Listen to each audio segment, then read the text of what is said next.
걱정을 해서 겁정이 없으면 걱정이 없겠네 라는 팁의 속담이 있습니다. 저는 아주 특별한 재능을 가지고 있습니다. 바로 별일도 아닌 일을 별일처럼 만드는, 저는 요즘 걱정을 달고 삽니다. 저뿐만 아니라 여러분도 걱정을 달고 살죠. 여러 가지 복합적인 것들이 저를 좀 올가매는 것 같아요. 왜 우리는 아침에 일어나서 자기 전까지 걱정을 할까요? 이 자본주의 사회에서 보여지는 사회적 위치 또는 주변의 친구들, 선배, 후배, 가까운 직장 동료들 만나게 되면 비교하게 되죠.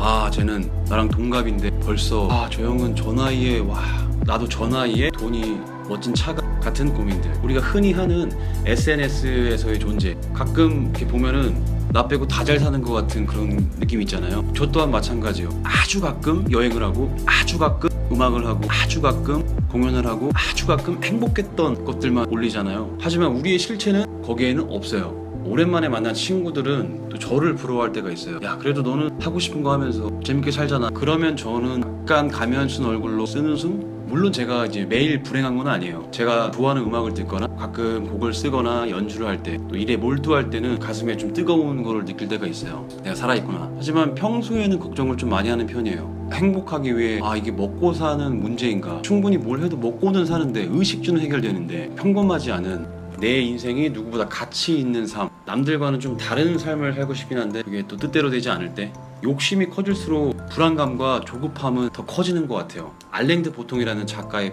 불안이라는 책을 보면 불안을 없애기 위한 방법으로 거대한 자연을 보고 있으면 자신이 얼마나 작게 느껴지는지, 저 먼 우주에서 지구를 바라보면 우리가 얼마나 작은 존재인지, 근데도 이렇게 길다면 길고 짧다면 짧은 인생에서 뭘 그렇게 얻으려고 하는지 걱정을 하면서 조금만 내려놓으면 좀 괜찮을까 또 싶은데, 또 그러기엔 내 자신이 용납이 또 안 되고, 항상 사회는 최고, 1등, 베스트 원 하라고 계속 부추기죠. 근데 우리는 단 하나의 존재, 그 누구도 아닌 자기 자신이잖아요. 어제는 친구랑 온천을 갔다 왔는데 거기서 목욕하시는 어르신을 봤어요. 몸이 좀 편찮으신 어르신께서 자식인지 어떤 다른 누가 도와드리면서 목욕을 하시더라고요. 근데 목욕을 즐기는 건지 억지로 나와서 몸을 버티시는 건지 숨도 되게 가빠르게 쉬면서, 차를 이제 타고 돌아오는 길에 친구랑 같이 이제 얘기를 하는데 저 할아버지는 과연 무슨 생각을 할까 이런 얘기를 했어요. 근데 친구가 우리를 보면서 되게 부러워하지 않을까? 아무리 많은 재산, 그 풍요로웠던 과거가 있어도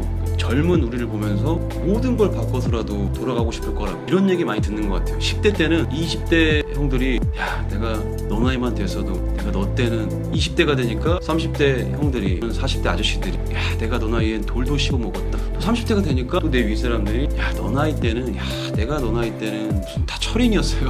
죄다 무슨 슈퍼맨도 아니고. 그럴 때 좀 느껴요. 내가 가진 게 젊음이구나. 근데 이 에너지를 써야 되는데 이 젊음의 에너지를 걱정하는 데 쓰니까, 근데 웃긴 건 실제로 사람들이 하는 걱정하는 일이 일어날 확률은 고작 5%밖에 안 된다고 합니다.